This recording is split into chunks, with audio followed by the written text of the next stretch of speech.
En el nombre del Padre, y del Hijo, y del Espíritu Santo. Amén. Nunca se insistirá demasiado en estos tiempos que están sucediendo sobre la mala interpretación del término sedevacantista, del término sedevacantismo. Muchos lo malinterpretan pensando que es una especie de nota que los que tenemos esa posición agregamos a la Santa Madre Iglesia Católica Apostólica Romana, así como podríamos decir la Iglesia Nacional Brasilera o la Iglesia Anglicana o la Iglesia tal o la Iglesia cual. Nada más lejos de esa realidad.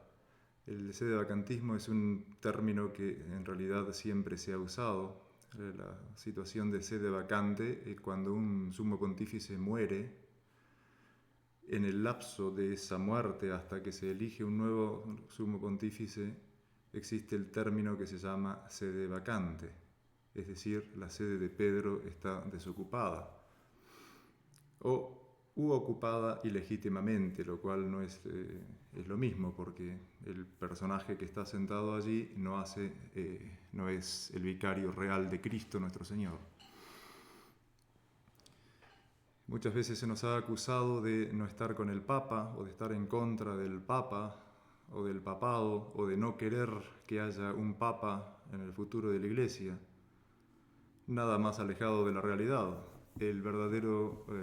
el que realmente mantiene la posición sedevacante desea, con toda la ansiedad de un buen católico, tener precisamente la posibilidad de obedecer a un sumo pontífice que es Cristo sobre la tierra, es el que hace las veces de Dios sobre la tierra, en frase de León XIII.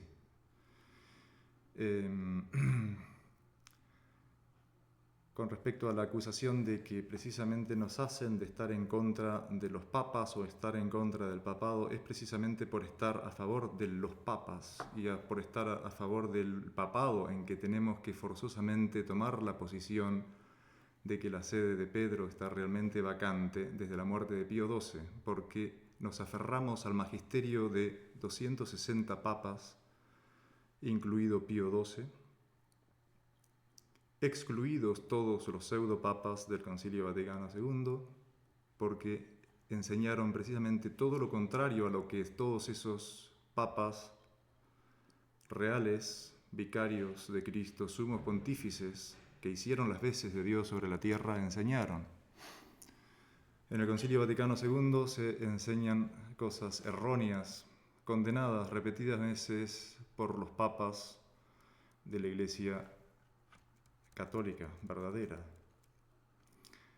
Precisamente es magisterio de la Iglesia que la sede apostólica de Pedro y sus sucesores, los sumos pontífices, la cátedra del vicario de Cristo sobre la tierra, es el lugar a donde la fe no puede tener mengua. Permanece siempre intacta de todo error, según la promesa de nuestro divino Salvador, hecha al príncipe de sus discípulos. Yo he rogado por ti, a fin de que no desfallezca tu fe. Y tú, una vez convertido, confirma a tus hermanos. O sea, el vicario, el lugar la cátedra donde está el vicario de Cristo es el lugar a donde la fe no puede tener mengua. Esto está en el Concilio Vaticano I, el único verdadero bajo Pío IX. ¿Sí? Está en el Denzinger, el número 1836.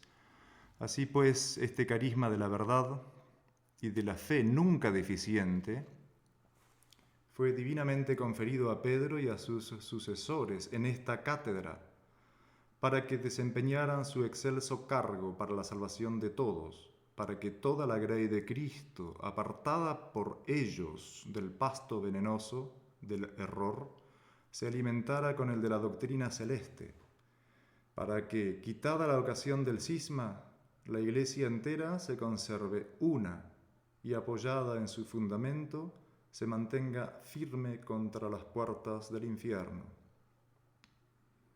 También está en el es magisterio de la Iglesia, es lo que dicen los papas anteriores al Vaticano II.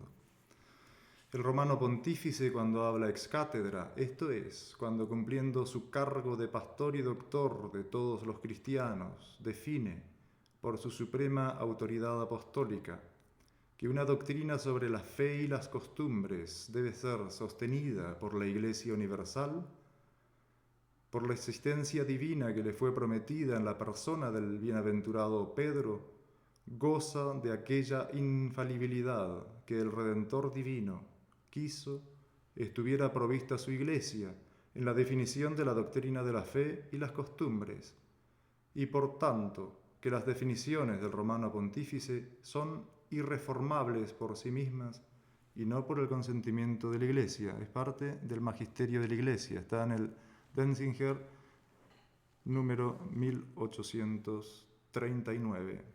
Y termina: si alguno tuviera la osadía, lo que Dios no permita, de contradecir a esta nuestra definición, sea anatema. Volviendo al principio sobre el tema de la posición sede vacante. Es lamentable que muchos grupos que se dicen tradicionales, que se dicen sede vacantes, hayan menguado la seriedad de esta posición, con su comportamiento alejado de lo que siempre la Iglesia Católica Apostólica Romana ha actuado. Entonces, ha perdido la credibilidad y la seriedad que realmente debería tener. Y es tratado por el normal de la gente como un grupo de locos o una secta cismática que se aparta de Roma y del verdadero sentir de Roma. Nada más alejado de la realidad. Precisamente, uno es sedevacantista porque ama al Papa.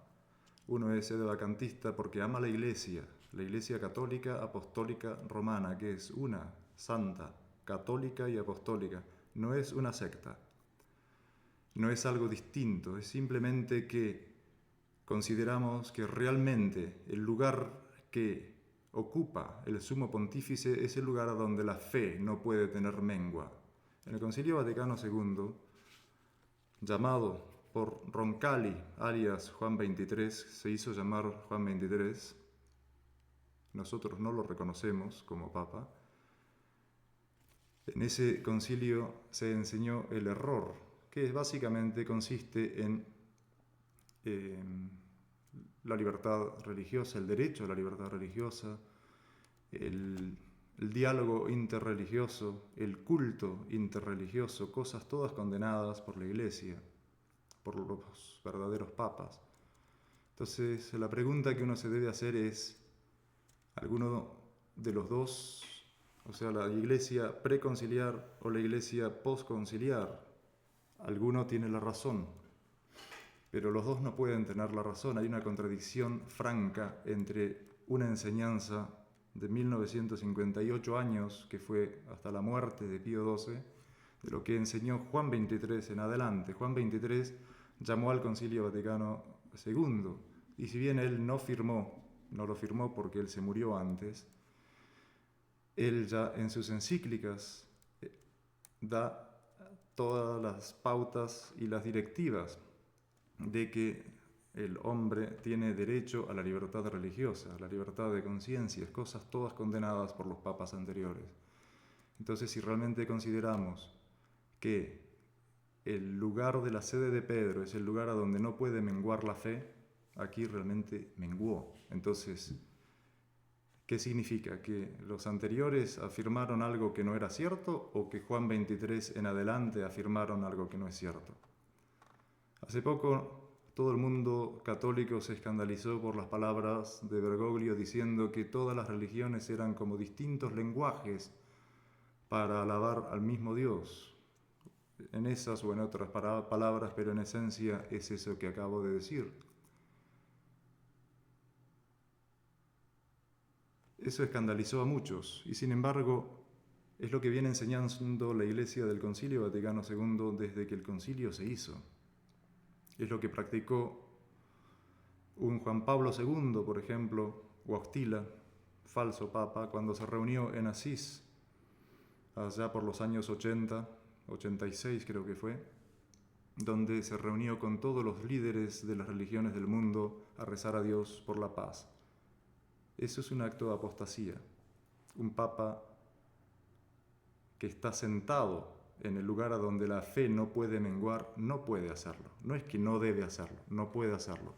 Es precisamente la posición del sedevacantismo que nos dice que después de la muerte de Pío XII no hubo realmente pastores legítimos, y si bien hubo personajes sentados en la cátedra de Pedro, lo habrán estado ocupando a esa cátedra de una manera de estar sentados nomás, porque lo que es no son realmente sumos pontífices, porque no pueden tener mengua en la fe, no puede haber error, no pueden enseñar el error. Muchos lamentablemente se tropiezan con el término de la definición de la infalibilidad papal. El término que se usa en la definición es ex cátedra, como si este término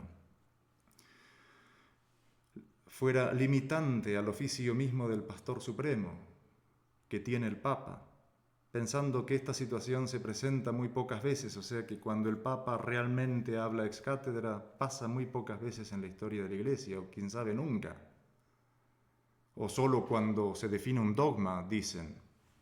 Pero no entienden que desde que hubo una elección papal en un cónclave legítimo y que el sujeto electo ha aceptado esa elección y designación para el sumo pontificado, ya está, de acuerdo a la enseñanza del magisterio de la Iglesia hasta Pío XII, ya está en la cátedra de Pedro y con todas sus prerrogativas. Por lo tanto, desde ese momento, todo lo que habla y enseña sobre fe y costumbres es infalible, porque le asiste la oración de nuestro Señor Jesucristo, que dijo: yo he orado por ti para que tu fe no desfallezca.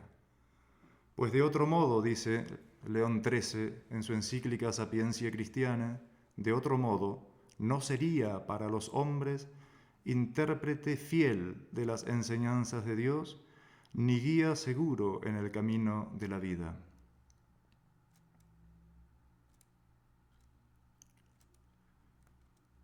Bergoglio, o Francisco como se hace llamar, él mismo se hizo llamar como la frutilla del pastel. La frutilla es la última fruta que se pone encima de un pastel, y él se hizo llamar la frutilla del pastel, y él mismo dijo que el pastel era el Concilio Vaticano II. Muchos se sorprenden porque él, quién sabe, lo dice de una manera más grosera o de una manera menos formal. Pero en realidad lo único que está diciendo, afirmando y llevando a cabo es todas las enseñanzas del Concilio Vaticano II, es decir, desde Juan XXIII, Juan Pablo I, que tomó los nombres, Juan XXIII, Pablo VI, Montini, Juan Pablo I, que tomó el nombre de Juan y de Pablo por Juan XXIII, y Pablo VI, promotores del Concilio Vaticano II, Juan Pablo II, otro horror, Benedicto XVI, Ratzinger, todos falsos papas, desde Juan XXIII en adelante. Benedicto XVI fue realmente venenoso porque él tenía capa de tradicionalista, porque usaba los ornamentos tradicionales de la Iglesia, pero fue uno de los teólogos del Concilio Vaticano II, uno de los promotores de todos los errores del culto interreligioso, libertad de conciencia, libertad religiosa, derechos a la libertad religiosa. Bergoglio lo único que está haciendo es llevando a cabo, de otra manera, quién sabe, más patente a los ojos de los hombres, o quién sabe con otros métodos de sistema de comunicación que llega a más personas, por lo que es la globalización de la comunicación debido a cómo corren las noticias hoy por hoy. Pero él realmente es la frutilla del pastel. El problema no es él es parte del problema, pero el problema empezó con Juan XXIII.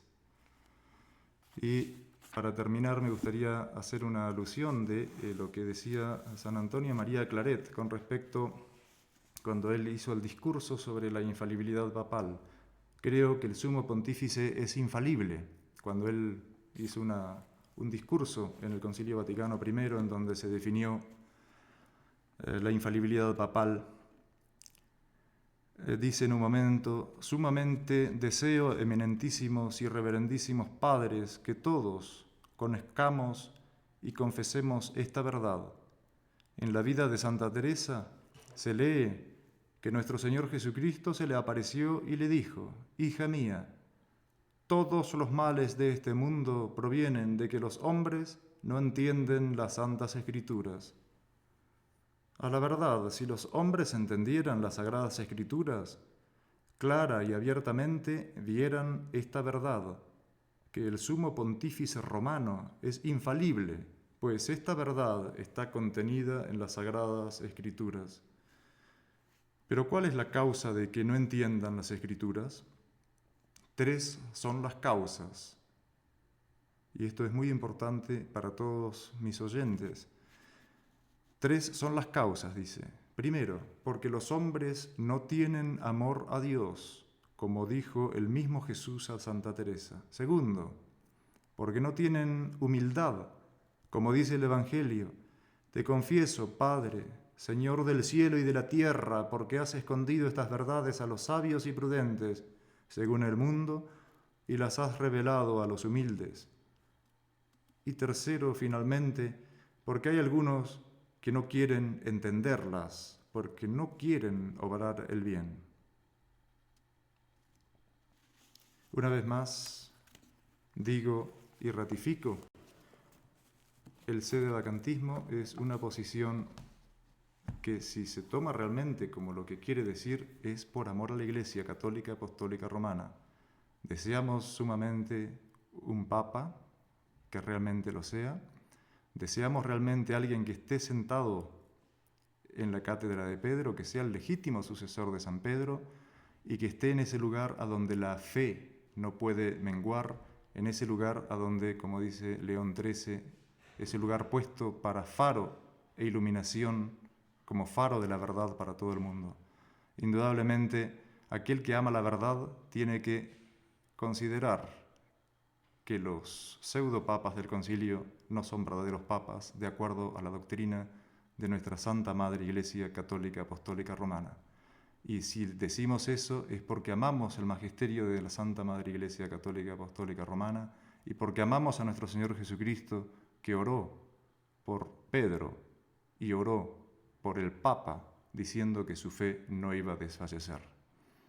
Por lo tanto, si la fe de los pseudo sucesores de San Pedro desfalleció, es porque realmente nunca fueron papas, y eso es lo que la posición sedevacante dice. Dios nos bendiga a todos y nos guarde y nos dé la perseverancia en el amor de la verdad. En el nombre del Padre, y del Hijo, y del Espíritu Santo. Amén.